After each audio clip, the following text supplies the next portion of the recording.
Alors ce matin, j'aimerais vous parler d'une reconversion.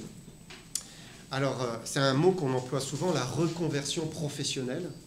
Ce n'est pas de la reconversion professionnelle que j'aimerais vous parler bien sûr ce matin, mais de la reconversion du chrétien. Voilà, vous allez me dire, attends là, je ne comprends pas. Je crois que quand on est converti, on est converti. Et pourtant, j'aimerais vous parler de la reconversion du chrétien, une deuxième conversion en quelque sorte. D'abord, qu'est-ce que c'est la conversion à Jésus-Christ? C'est le fait de prendre conscience que nous sommes des pécheurs. Moralement, nous ne faisons pas les choses parfaitement. Nous le savons au fond de nous. Et nous faisons à un moment un demi-tour. Nous nous tournons vers Jésus-Christ, le Fils de Dieu qui est mort pour nos péchés. C'est-à-dire que nous étions tournés vers les péchés, nous les pratiquions, et à un moment, demi-tour, et on se tourne vers Jésus-Christ qui est mort pour nos péchés, pour recevoir le pardon et la vie éternelle, et pour changer de vie. C'est ça la conversion. D'ailleurs, le terme grec est intéressant, donc qui a été traduit par conversion, ou le verbe convertir, c'est épistréphos, et ça signifie se retourner. Voilà, quand on se convertit, on se retourne. C'est littéralement cela. Il y a l'idée de faire un demi-tour. Vous vous souvenez, la repentance, c'est métanoéo. La repentance, c'est un changement dans la pensée. Et la conversion, c'est un retournement. Donc, il y a les deux, en fait. Je me repens et je me tourne vers Jésus-Christ. Par exemple, je vous cite Thessaloniciens. Il est dit, car on raconte... Donc c'est l'apôtre Paul qui dit, car on raconte comment vous vous êtes convertis à Dieu en abandonnant les idoles pour servir le Dieu vivant et vrai et pour attendre des cieux son Fils qu'il a ressuscité des morts, Jésus, qui nous délivre de la colère à venir. Donc qu'est-ce qui s'est passé pour ces frères de Thessalonique? À un moment, ils se sont convertis à Dieu, ils ont abandonné, c'était des païens, ils pratiquaient l'idolâtrie, voilà, tout le paganisme qu'on connaît dans la Grèce. Ils ont abandonné cela, ils se sont tournés vers le Dieu vivant et vrai, et ils ont placé leur espérance en Jésus-Christ. Voilà, ils se sont convertis. C'est un changement complet de direction. C'est franc, c'est clair, c'est sans compromis, c'est une vraie conversion. Alors je vous pose la question, est-ce que vous vous êtes converti à Dieu? Première question. Est-ce que vous vous êtes détourné de vos péchés pour vous tourner franchement vers Dieu, pour le recevoir et pour qu'il change votre vie, parce qu'il est mort pour vous sauver. Si vous ne l'avez pas fait encore, eh bien, je vous invite à le faire de manière franche, claire, entière. Pourquoi avoir une foi? Vous savez, des fois on dit « Ah, mais je crois quand même en Dieu, je crois, mais on n'a pas fait ce retournement. Je crois, mais je continue dans mon péché, et puis je ne me suis pas franchement tourné vers Jésus-Christ. Il faut se convertir si je crois. Pourquoi en rester là? Tournez-vous franchement vers le Fils de Dieu. Acceptez-le pour qu'il vous sauve et que vous receviez le pardon des péchés et l'assurance de la vie éternelle. Maintenant, pour beaucoup, nous sommes déjà convertis à Jésus-Christ. Nous avons fait ce demi-tour, nous avons mis notre péché derrière nous, nous nous sommes tournés vers lui et vers son Fils, Jésus-Christ. Nous sommes alors devenus des chrétiens. Des chrétiens, c'est des chrétiens. Donc c'est des personnes qui sont attachées à Christ. C'est ça un chrétien. Mais l'important pour Dieu, ce n'est pas que nous soyons des chrétiens. C'est pas ça qui est important pour lui. Des chrétiens, vous savez, il y en a des centaines de millions dans le monde. Et même, ils ne se sont pas forcément convertis à Dieu. Et pourtant, ils disent, mais moi je suis chrétien. Parfois c'est la tradition. Ma famille est chrétienne, j'ai toujours été chrétien, tout le monde est chrétien, on est chrétien. Voilà. Il y a des centaines de millions, et plus même, ça dépasse le milliard, de chrétiens dans le monde. Mais Jésus n'a pas dit à ses apôtres, allez, faites de toutes les nations des chrétiens. Il n'a pas dit ça. Qu'est-ce qu'il a dit? Vous connaissez ce passage, Matthieu 28, vous pouvez le prendre si vous voulez dans votre Bible. Mais je vous lis, Matthieu 28, versets 18 à 20. Jésus s'étant approché, leur parla ainsi. « Tout pouvoir m'a été donné dans le ciel et sur la terre. Allez, faites de toutes les nations des disciples, les baptisant au nom du Père, du Fils et du Saint-Esprit, et enseignez-leur à observer tout ce que je vous ai prescrit, et voici, je suis avec vous tous les jours, jusqu'à la fin du monde. Voilà ce que Jésus a dit. Donc, Jésus a envoyé ses premiers disciples pour faire d'autres disciples. C'est ça, des disciples. Qu'est-ce que c'est un disciple ? Un disciple, le mot c'est mathétes, et ça signifie c'est un étudiant, c'est un élève, littéralement. Et ce nom vient d'un terme qui signifie apprendre. En fait, le disciple, c'est un apprenant. C'est quelqu'un qui reçoit, il apprend, et il se tient au pied de son maître pour recevoir de lui, pour apprendre de lui. Et dans l'idée d'un disciple au pied de son maître, il y a plein d'images. Là, soudain, il y a plein d'images qui nous viennent. Si j'ai commencé cette exhortation en vous disant qu'il faut parfois vivre une reconversion, c'est que parfois nous sommes bien des chrétiens. Oui, nous sommes des chrétiens, même sauvés par grâce. On peut dire qu'on s'est convertis à Jésus-Christ. Mais nous ne sommes pas encore des disciples. Des convertis, mais pas des disciples. Mais c'est à cela que nous sommes tous appelés. Tous les enfants de Dieu sont appelés à devenir des disciples. Jésus veut que nous soyons des disciples. Peut-être que vous me direz, mais moi je vais dans une assemblée, je vais à l'église, j'écoute la Bible, je suis un disciple de Jésus, non ? Et on va voir ensemble quelles sont les caractéristiques d'un disciple, et vous répondrez pour vous-même. La première caractéristique d'un disciple, c'est un attachement inconditionnel à son Seigneur. Un attachement inconditionnel à son Seigneur. Le vrai disciple est attaché à son maître parce qu'il l'aime véritablement. Parce que le maître, il représente le modèle, l'exemple, quelqu'un qui l'attire. Le disciple veut ressembler à son maître. Il reçoit de lui pour cela, il veut être plus près de lui. Vous savez, Jésus avait toutes sortes de personnes qui le suivaient. Alors, il y avait bien sûr les 12 apôtres, et puis il y avait aussi d'autres disciples, et puis les foules, etc. Et parfois, Jésus prononçait les paroles. C'était pas facile à écouter, c'était difficile. Et ça choquait, ça provoquait des réactions. Alors, je vous lis un verset, par exemple, Jean 6, 66. Une fois que Jésus a dit une parole choquante, dès ce moment, plusieurs de ses disciples se retirèrent et ils n'allèrent plus avec lui. Donc là, c'était des disciples, ils s'étaient dit, dans la notion de disciple, eh bien, je vais l'écouter, je vais le suivre, vraiment, je vais être à ses pieds. Et puis, au bout d'un moment, c'était trop. Là, oh là, mais qu'est-ce qu'il me dit là ? C'est trop là.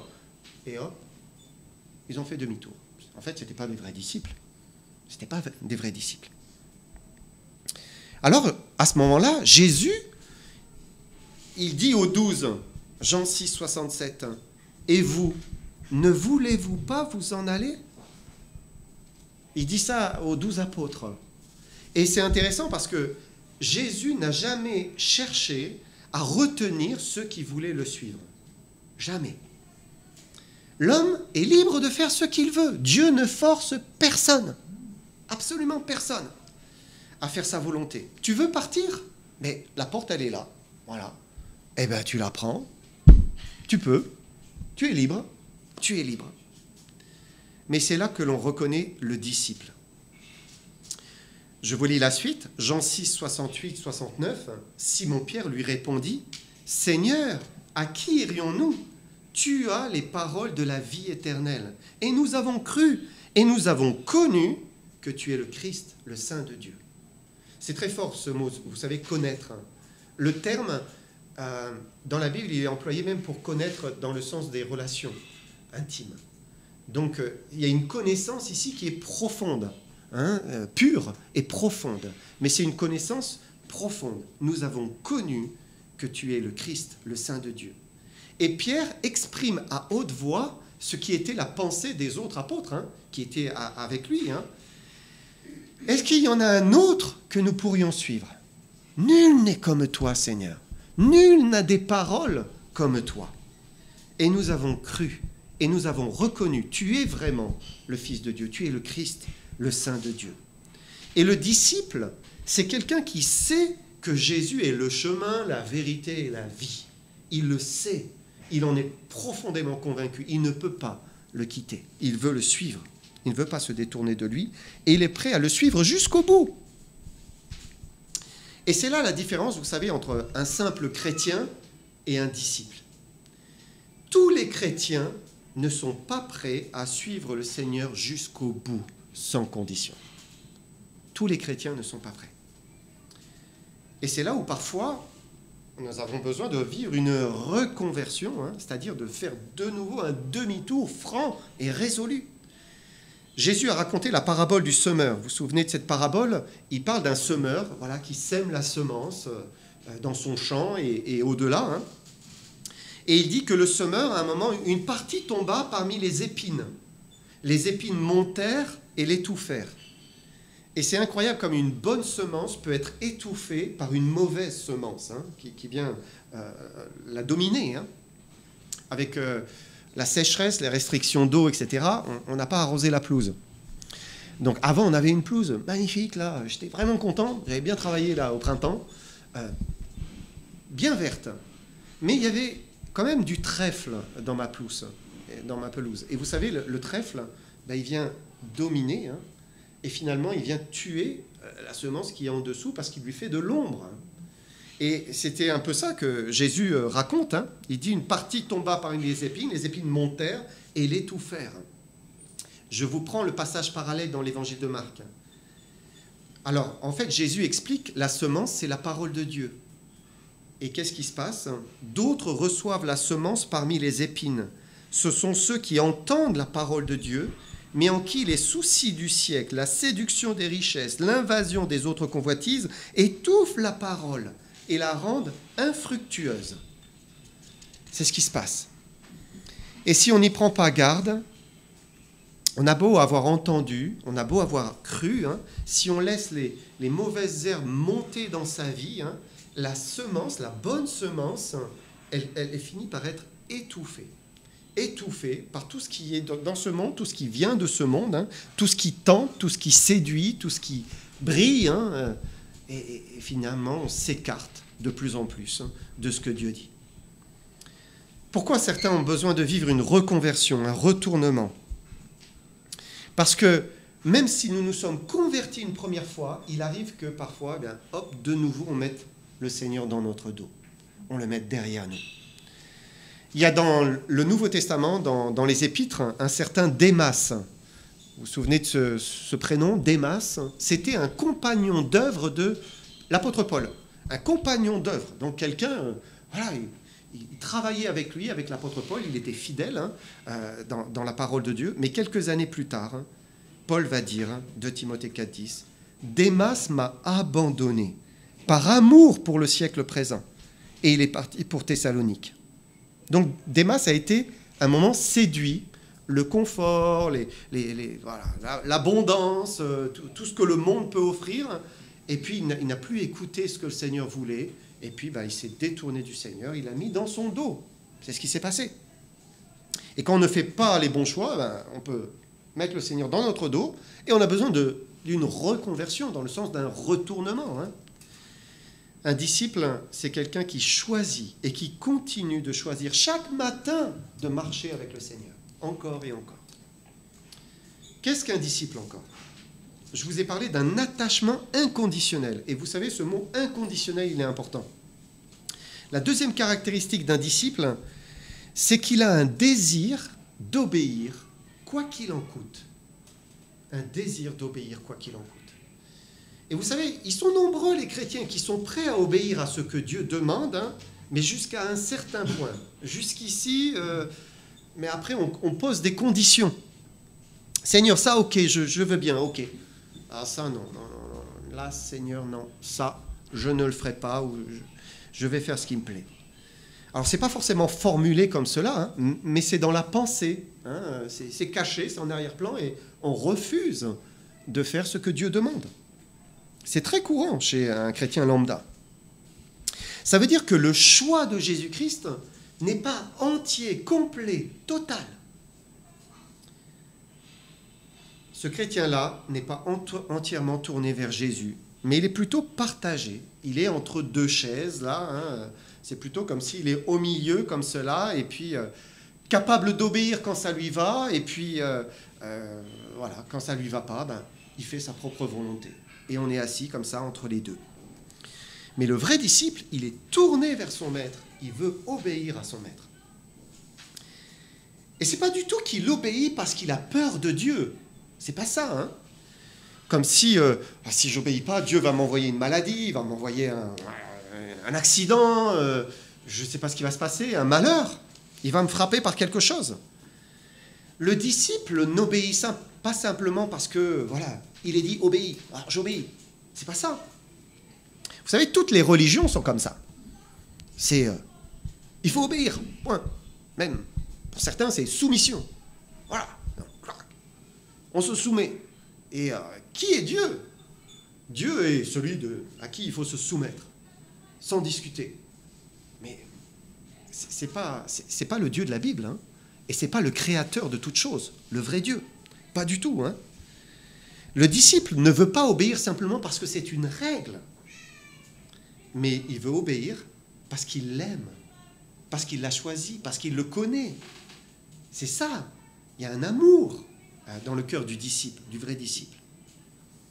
Un autre verset, Jean 14, verset 21. C'est Jésus. Il dit « Celui qui a mes commandements et qui les garde, c'est celui qui m'aime.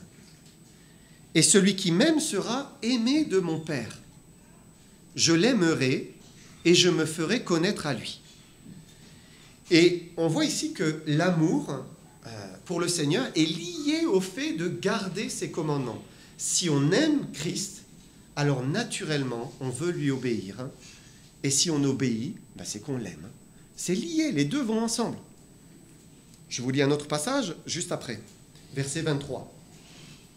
Jésus lui répondit, « Si quelqu'un m'aime, il gardera ma parole, et mon Père l'aimera, et nous viendrons à lui, et nous ferons notre demeure chez lui. » Donc un disciple obéit à la parole de Dieu, il la garde dans son cœur, elle lui est précieuse, parce qu'il l'aime. C'est une relation d'amour avec Dieu. Alors, eh bien, parce que je l'aime, si Dieu dit « ne fais pas ça », je ne vais pas le faire. Je vais me détourner. Si Dieu dit « mais fais cela », alors, eh bien, je vais le faire. C'est ça, le disciple. Et c'est par amour. L'amour engendre l'obéissance.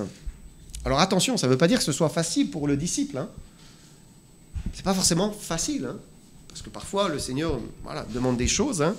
Parfois, c'est difficile. Parfois, il y a une résistance. Parfois, il y a une lutte. Hein, parce que nous ne sommes pas toujours prêts à obéir tout de suite. C'est vrai. Pourquoi? Parce qu'un disciple, c'est un pécheur quand même. Hein. Il est converti, mais ça reste un pécheur. Hein. Il y a toujours cette nature pécheresse. Il n'en sera délivré que quand il montera auprès du Seigneur. Donc la nature pécheresse, elle est toujours là. Hein. Mais le disciple, il va prier. Il va dire, Seigneur, je sais ce que tu veux, je sais, voilà, c'est ce qui est bien, c'est ce que tu me demandes de faire, d'obéir. Mais même si aujourd'hui je n'ai pas la force, ben conduis-moi vers là. Aide-moi finalement à obéir. Aide-moi finalement à faire ta volonté parce que je t'aime. Et au fond de moi, c'est ce que je veux faire. Je veux marcher avec toi. Donc le disciple, il vise l'obéissance. Il veut l'obéissance. Il la demande. Il l'espère. C'est ce qu'il veut au plus profond de lui parce qu'il aime le Seigneur. Parce que le Seigneur a donné sa vie pour lui. Parce qu'il est reconnaissant. Alors, eh bien, Seigneur, je veux, mais aide-moi. Voilà, il y a une lutte, il y a un combat, mais je veux. Si quelqu'un m'aime, il gardera ma parole, il gardera mes commandements, il aura envie d'obéir. Il marchera avec moi. L'appel de Jésus repose sur l'amour. Tout commence là. Dieu nous aime, il nous l'a prouvé par le don de son Fils. Hein? Le Fils de Dieu est descendu du ciel, il est mort sur la croix pour nous. C'est la preuve de l'amour de Dieu. Dieu m'a aimé, il m'a tant aimé qu'il a donné son Fils unique. Alors moi, en retour, eh bien, je veux l'aimer et je veux marcher avec lui. Est-ce que nous aimons le Seigneur, vraiment? Est-ce que nous sommes prêts à lui obéir en tout ce qu'il nous demandera? Et là, on arrive à un cran supérieur. Matthieu 16, verset 24. Alors Jésus dit à ses disciples, « si quelqu'un veut venir après moi, c'est-à-dire être mon disciple, qu'il renonce à lui-même, qu'il se charge de sa croix et qu'il me suive. Et le disciple a appris, et il apprend chaque jour, le renoncement. Le renoncement. Et le renoncement, vous savez, nous connaissons tous cela. Nous savons ce que c'est. Et lorsqu'on entend ce mot, parfois on se crispe. Renoncer, c'est terrible. On se dit, mais c'est une souffrance. Et beaucoup reculent. Ils ne veulent pas qu'on leur parle de renoncement. Mais le renoncement par amour n'est pas difficile. Si c'est le renoncement comme une loi, c'est dur, mais le renoncement quand on aime, c'est pas difficile. Pas du tout. L'amour nous pousse au plus grand renoncement. Je vous fais un scénario. Imaginez quelque chose de simple, basique. Vous aimez un dessert en particulier. Par exemple, moi j'aime bien les tartes au citron. Je m'achète ma tarte au citron, je me la mets au frigo. J'ai l'intention de la manger tranquillement devant un film. Et puis la famille arrive avec les petits cousins. Et puis il y a un petit cousin qui a les yeux qui brillent devant la tarte au citron. Vous allez lui dire, ah non, ça c'est réservé pour moi. Eh non. Vous dites, ben vas-y, mange-la. C'est simple, c'est petit, mais c'est un renoncement, ça. Mais on renonce tout le temps. On renonce pour ses enfants. On est prêt au plus grand renoncement pour nos enfants. On est prêt à tout sacrifier. On leur donne tout. Notre vie. C'est le renoncement, ça. Pour notre épouse ou notre mari, on est prêt à tout. On renonce sans cesse. Je vois mon épouse qui renonce, mais sans cesse, sans cesse. Mais c'est l'amour, ça. Et c'est pas difficile, de la même manière. Mais c'est pas difficile pour moi de renoncer pour elle. Quand on aime, on renonce avec simplicité, avec... voilà, je donne, je sacrifie, j'offre. Aucun problème, aucun problème. Ici, c'est Jésus. C'est lui qui dit, renonce pour moi. Tu m'aimes? Mais renonce à ta vie. Renonce à toi-même. C'est-à-dire, en fait, ça veut dire, mais oppose-toi à la chair, au péché, à la mauvaise nature qui est en toi. Renonce à ce péché et à cette mauvaise nature. Renonce à suivre tes propres pensées. Renonce à ta propre sagesse.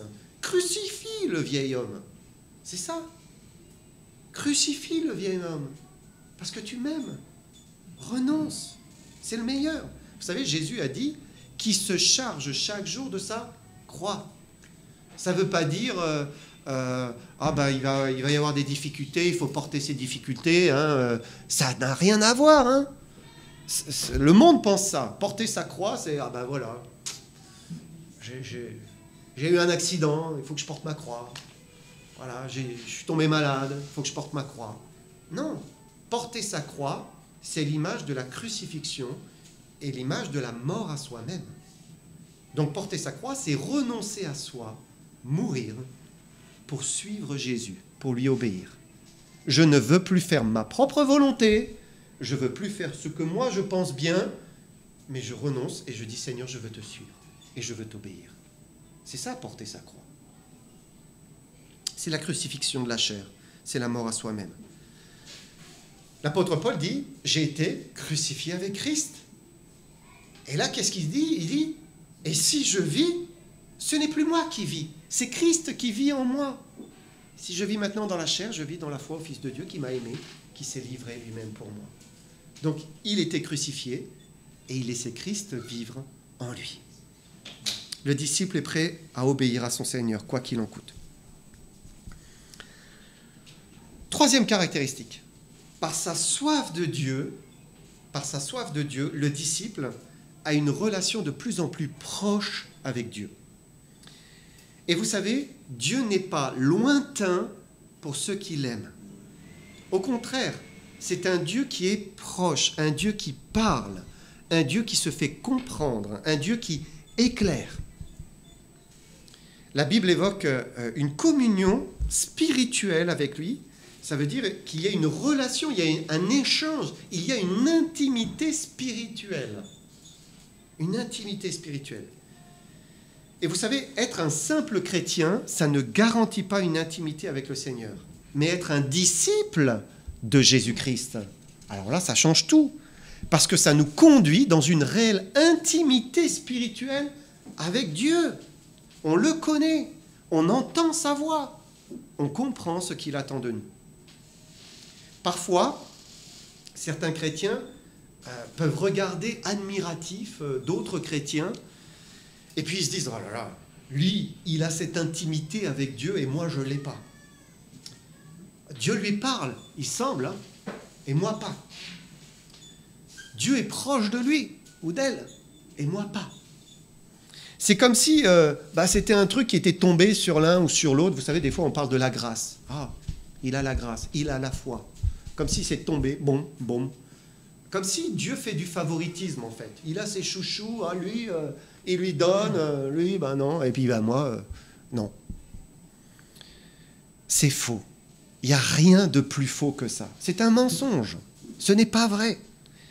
Dieu veut plus que tous que nous soyons tous en communion et en intimité avec lui. Il veut nous donner cette intimité avec lui. Chacun de ses enfants. Et le blocage, il ne vient pas d'en haut, il vient d'en bas. Le blocage, il vient de nous, en fait, de notre cœur. De notre cœur, peut-être, qui n'accepte pas qu'il soit le Maître et le Seigneur, et qu'on soit le disciple qui le suit.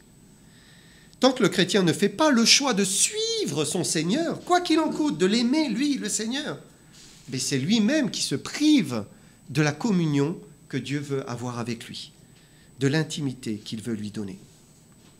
Parce que vous savez, Dieu ne révèle pas sa volonté à celui qui ne veut pas la faire. Le disciple, il est prêt à obéir, quoi qu'il arrive. Dieu lui montre sa volonté. Mais si vous n'avez pas envie de faire tout ce que Dieu veut, il ne vous la montrera pas. Hein. Il ne veut pas. Hein. Dieu ne se révèle pas lui-même à celui qui ne lui donne pas tout son cœur. Il faut offrir son cœur.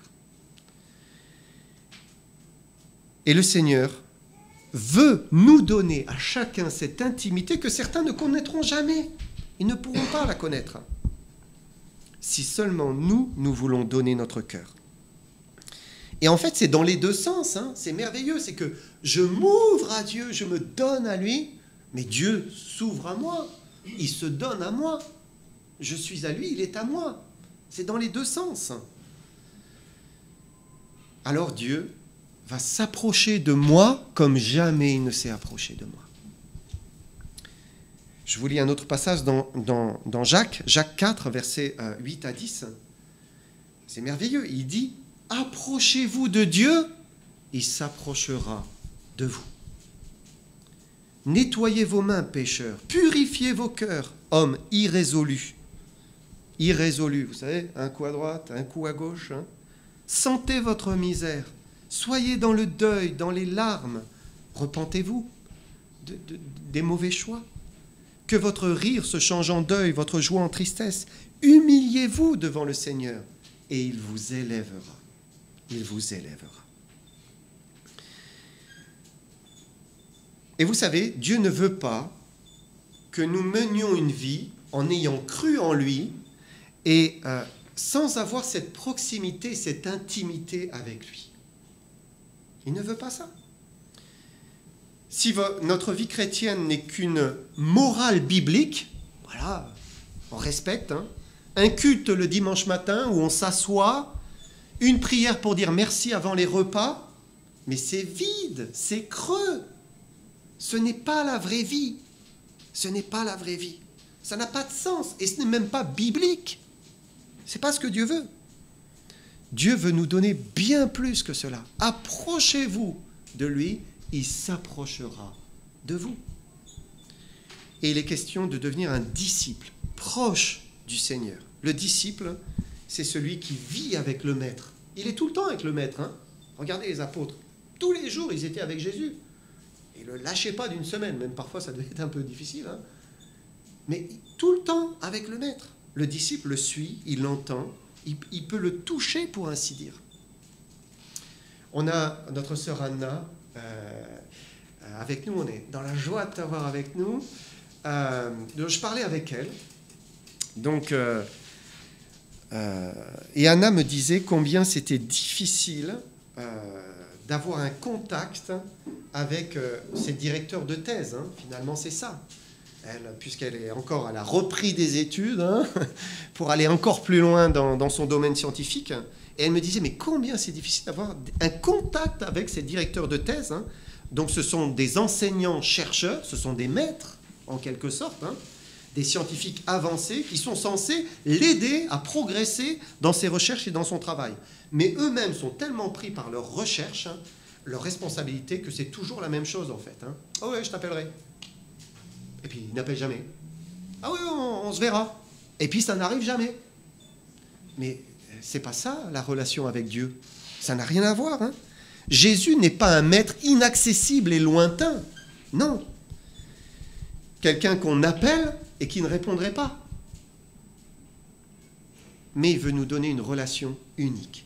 Une relation qui nous donne le sentiment qu'il est là que pour nous. C'est merveilleux quand même. Hein. Il est là pour chacun d'entre nous. Comme s'il était là que pour nous. Parce que dès qu'on s'approche de lui, il s'approche de nous.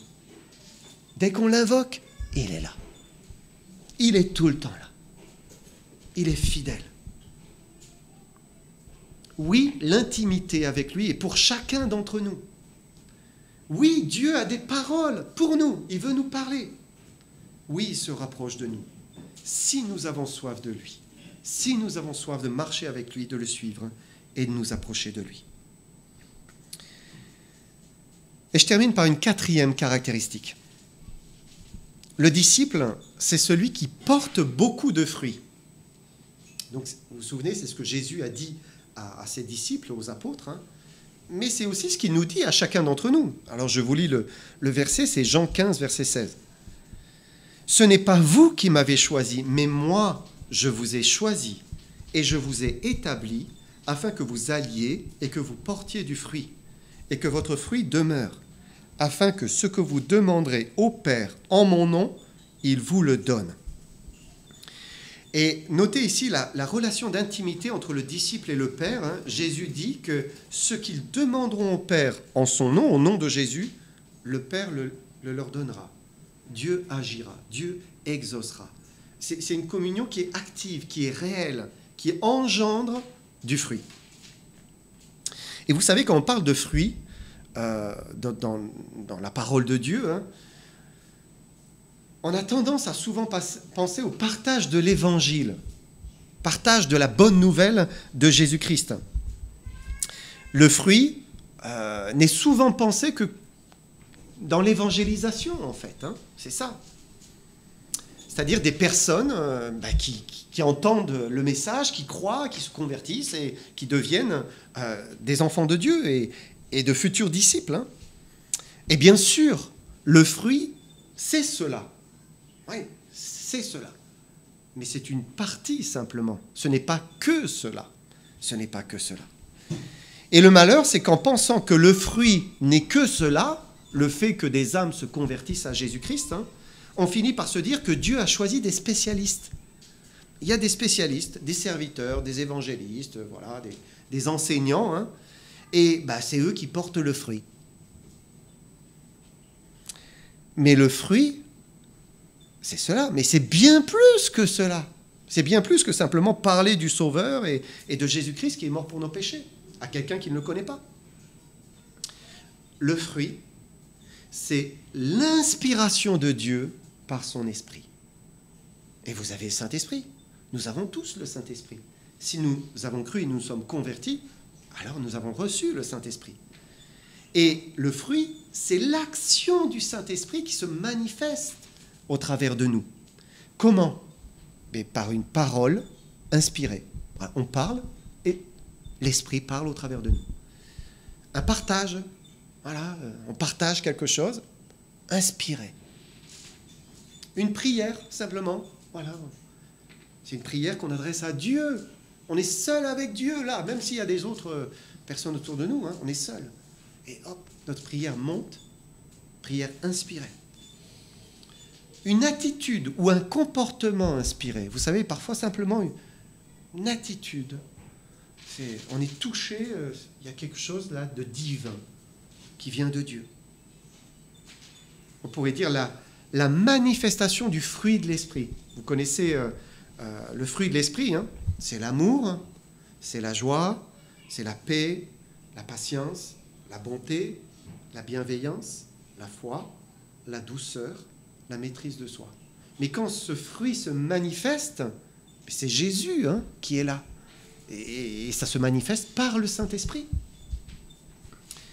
Donc le fruit, c'est la manifestation du Saint-Esprit dans toutes ses œuvres, dans tout ce qu'il fait en fait, dans ses dons. C'est des dons. Jean 7, 37 à 38. Jean 7, 37 à 38.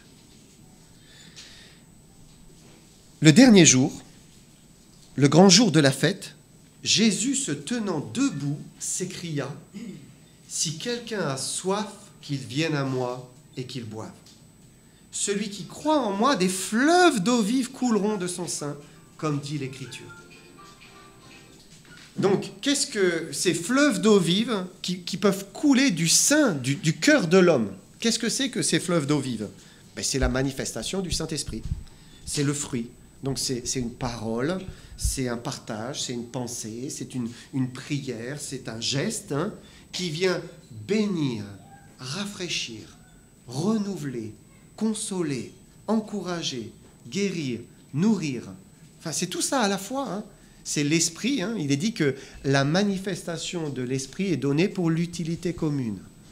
Donc l'esprit se manifeste et vient apporter quelque chose aux autres. C'est toujours pour les autres, c'est pas pour soi tout seul dans sa chambre, hein.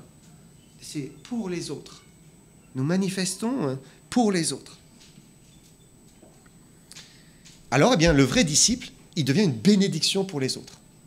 Il enrichit, il fait du bien aux autres. Et vous savez, pas besoin d'être un serviteur appelé, hein. Les fleuves d'eau vive ne sont pas réservés aux serviteurs de Dieu. Les fleuves d'eau vive, c'est pour tout le monde. Jésus dit simplement, voilà, si quelqu'un a soif, qu'il vienne à moi, qu'il boive. Et celui qui croit, des fleuves d'eau vive vont sortir de son sein. Son sein, c'est le cœur, c'est l'esprit. Il va sortir, il va se manifester d'une manière, d'une autre. Ça va sortir. Si je reprends tout ce que je viens de vous dire, donc le disciple, il a un attachement inconditionnel au Seigneur. Le disciple, il obéit, il veut marcher, quoi qu'il en coûte. Il a soif de Dieu, il veut une relation plus proche, et Dieu la lui donne.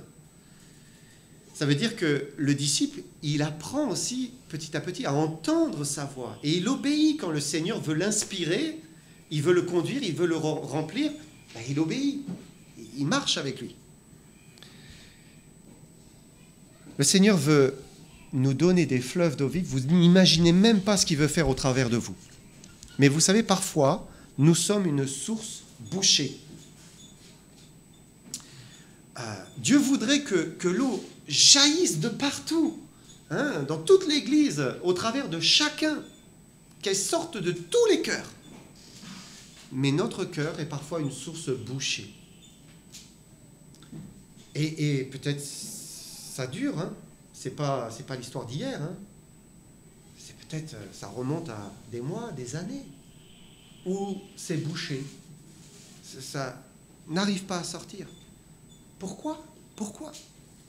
Peut-être parce que nous ne voulons pas suivre entièrement le Seigneur, nous attacher à lui, que nous sommes partagés, que nous ne voulons pas nous consacrer, faire ce qu'il nous demande. Alors l'eau, elle ne peut pas jaillir, hein.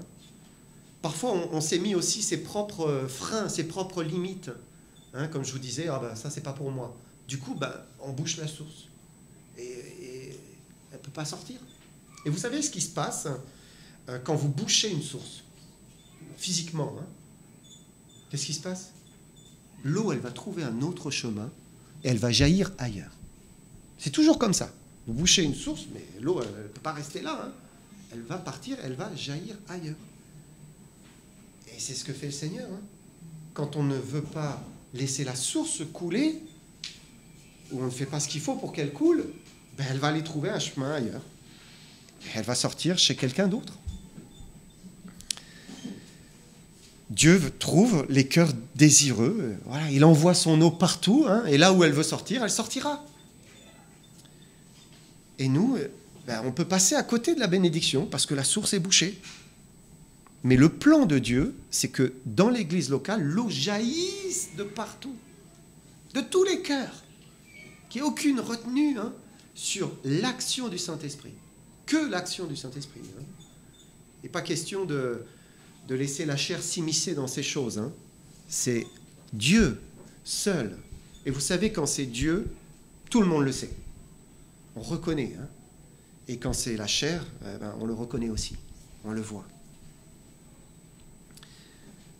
Si bien que lorsque Dieu dit « propose ce chant-là, eh bien c'est celui-là qu'on propose. Si Dieu dit « prie », on prie. Et on fait confiance au Seigneur. Si un autre lui dit, le Seigneur lui dit « mais partage ce que j'ai fait pour toi cette semaine », la source coule. On partage. Partage ce verset. La source coule, encore.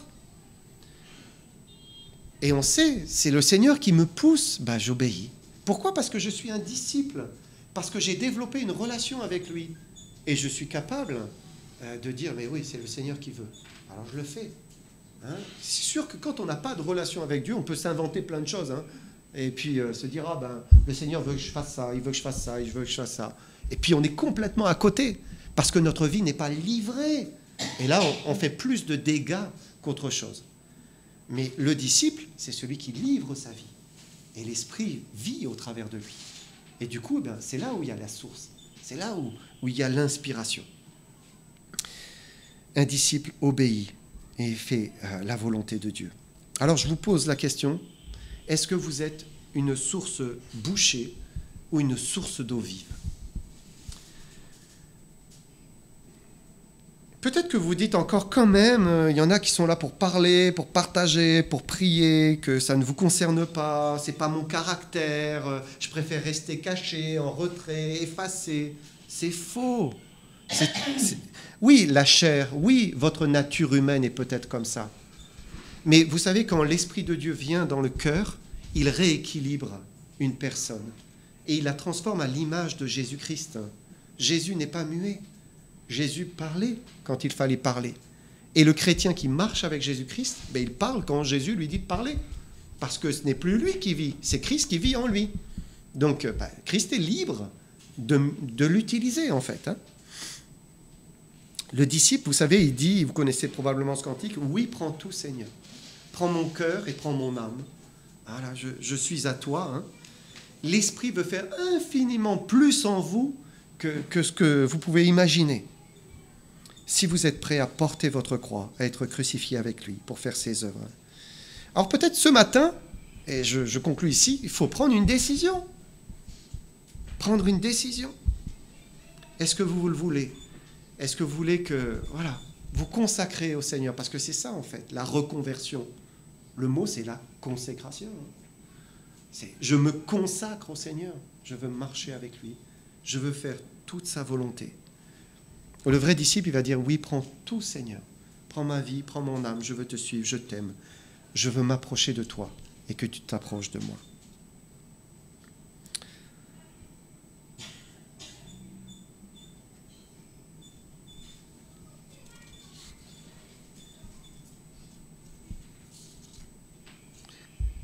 On va s'incliner dans la prière.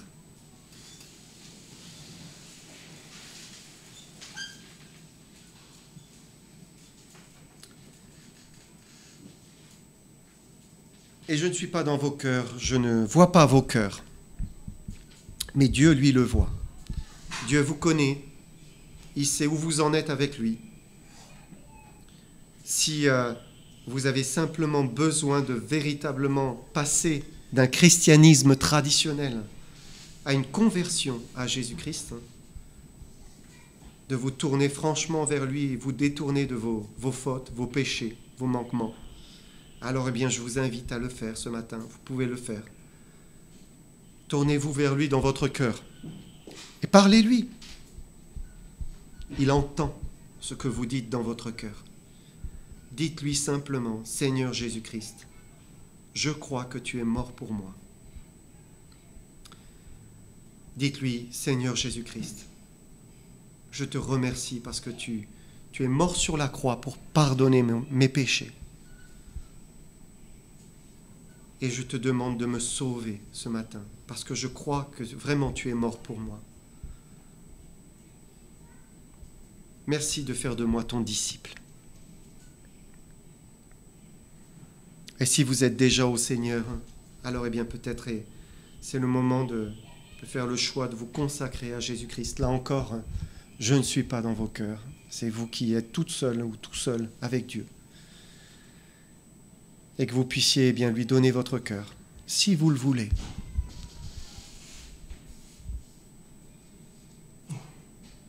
Seigneur, pour ma part, je veux encore me reconsacrer à toi. Seigneur, tu es le Dieu véritable.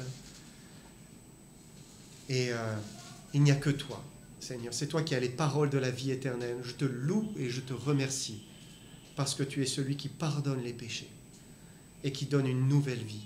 Je te remercie parce que tu viens habiter dans nos cœurs. Je te remercie pour tout ce que tu nous donnes en venant habiter en nous. Merci pour ta présence.